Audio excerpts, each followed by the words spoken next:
Après la mort de Georges Liénard, l'équipe dirigeante est renouvelée. L'aéroclub est maintenant présidé par le docteur Lefebvre. Si le modélisme a redémarré depuis 1946, la section a été réorganisée depuis octobre 1952. Elle est animée par Louis Bianchini et prépare au brevet élémentaire des sports aériens avec grand succès puisque, en un temps record, 16 élèves furent formés et présentés en mars à la première session de l'année. 15 furent reçus, tous avec mention.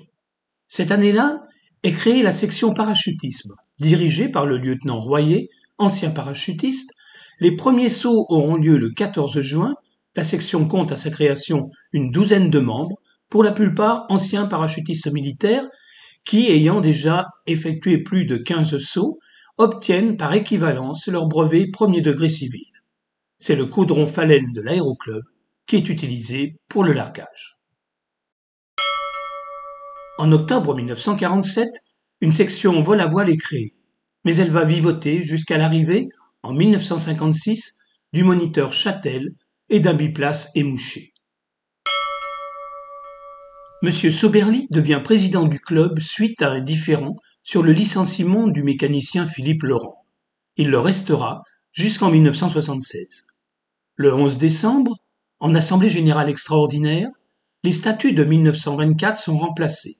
On adopte des consignes de piste et un nouveau règlement intérieur. Le 13 février 1959, changement de siège social qui passe du 70 rue de la Croix-du-Tilleul à l'aérodrome de Chaux. Le dimanche 1er septembre, l'aéroclub organise à Chaux une grande fête aérienne avec la participation de l'armée. Au programme, voltige planeur et avion, Mirage 3 et hélicoptère, chute libre et modèle réduit. À cette occasion, le capitaine Prévost, en retraite à Chaux, présentera le Normila.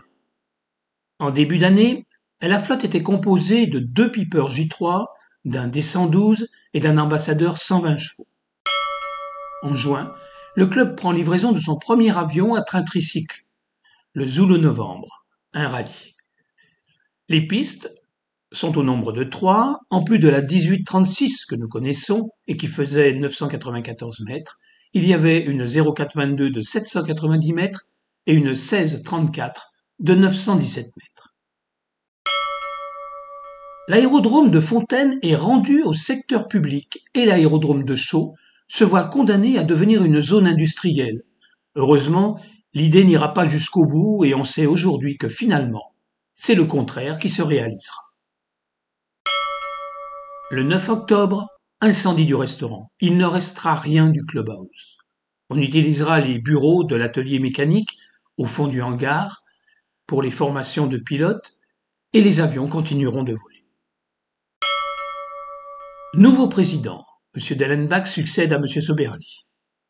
En juillet, le chalet est reconstruit, il possède la radio dans la salle de contrôle. En avril, arrive le Cessna 150 novembre uniforme. Acquis d'occasion, il remplace un HR-200 et rejoint une flotte composée de 2 rallyes et d'un DR-400. Chaux est l'une des étapes du 31e Tour de France. Les 1er et 2 septembre, l'aéroclub organise pour ses 60 ans, à Fontaine, une fête aérienne avec participation de la Patrouille de France. Ce sera un magnifique succès avec 20 000 spectateurs et la participation, en plus des militaires, d'une dizaine de pilotes sur divers avions tels que Cap 10, Pitts, T6, etc. Messieurs Lardemer, Prévost, Maréchal et Soberly assurent la formation des pilotes. Le club essaie de lancer un bulletin. Il sera nommé la feuille de Chaux. Il y aura 2 numéros, puis plus rien. Sylvie Charbonnier devient instructeur. Le club possède 2 DR-400, le Mac Romeo et le Victor Charlie, en plus d'un rallye et du Cessna 150. On achète aux États-Unis un Piper Arrow 4. L'avion viendra en conteneur, par bateau, mais un mauvais conditionnement sera à l'origine de bien des problèmes, l'avion s'étant déplacé. Le 21 mars 1992, la section avion de l'aéroclub devient ABVM, Association Belfortaine de vol moteur, le pendant de l'ABVV pour le vol à voile. Les membres fondateurs sont Philippe Strock et Gilles Grand-Guillaume. Le premier président de la BVM sera Philippe Strock. Le 8 juillet, l'aéroclub vend le DR400-180 Fox Victor Charlie, qui est remplacé par le Fox Golf Lima Delta Victor. L'année suivante, Marc Dumas remplace Philippe Strock, qui devient vice-président. Le 15 mars, le rallye X-Ray Bravo est détruit dans un accident survenu près du ballon d'Alsace. Le pilote et son épouse s'en sortent sans gros dommages. L'avion sera remplacé dans l'année par le Fox Bravo Kilo Kilo Yankee. Création en janvier 1994 du bulletin de la BVM. Dominique Cauduro participe au 42e Tour de France aérien. Thibaut Bignetruy passe son brevet de pilote privé le jour de son 17e anniversaire. Et le club s'associe avec le lycée Folloro pour la mise en place du brevet d'initiation aéronautique. La pompe à essence BP était devenue obsolète. Des négociations engagées avec Total en 1995 permettent d'obtenir une nouvelle pompe avec enrouleur électrique. Le 15 septembre 1996, meeting Air Rétro à Fontaine. Il est organisé par la municipalité de Belfort. 20 000 personnes viennent assister aux prestations du Mirage 2000, de la Patrouille de France, de Catherine Monory et de bien d'autres, dont la BVM. En 1997, nouveau meeting à Fontaine le 7 septembre et premier rallye aérien de la BVM avec la participation d'une dizaine d'équipages. L'année suivante, le Cessna 172 passe du vert et blanc au blanc pour 115 000 francs, dont 60 000 de radio. En 2000, l'atelier mécanique du club est cédé à son mécanicien Dominique Duhay et devient Duhay Air Service. Les instructeurs sont Sylvie Charbonnier, Michel Lardemer, François Ségeot, avec le renfort occasionnel de Claude Prévost. En 2004, va se dérouler le dernier grand meeting aérien à chaud, organisé conjointement avec les autres clubs de la plateforme sous l'égide de la CBR, alors présidée par Michel Guibard. À cette occasion, le hangar est rénové et sera baptisé Hangar Pégou. Une réflexion est menée courant 2007 au sujet de l'achat d'un DR400-135 CDI. Guy Pélissier viendra nous le faire essayer. Le diesel est alors à la mode. On ne donnera pas suite, les problèmes rencontrés plus tard sur cet avion nous ont confortés dans la justesse de notre décision.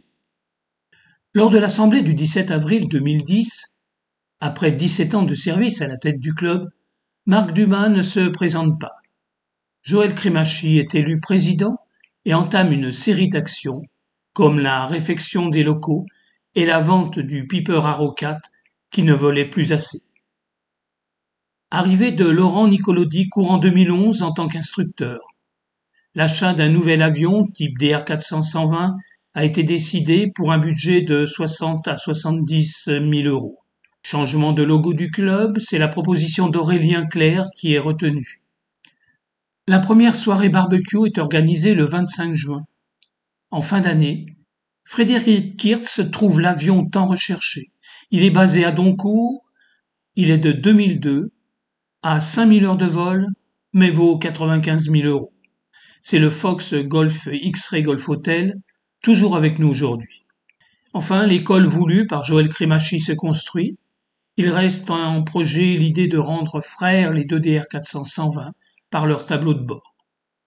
En 2013, le club vote la rénovation du Delta Victor et du Zulu Hotel. Et l'année suivante, le club devient ATO grâce au travail de Sylvie Charbonnier et Laurent Nicolodi. Le club engage la rénovation du Zulu Hotel qui entre dans les ateliers de Pité Air Service le 12 décembre. L'avionique sera elle aussi reprise.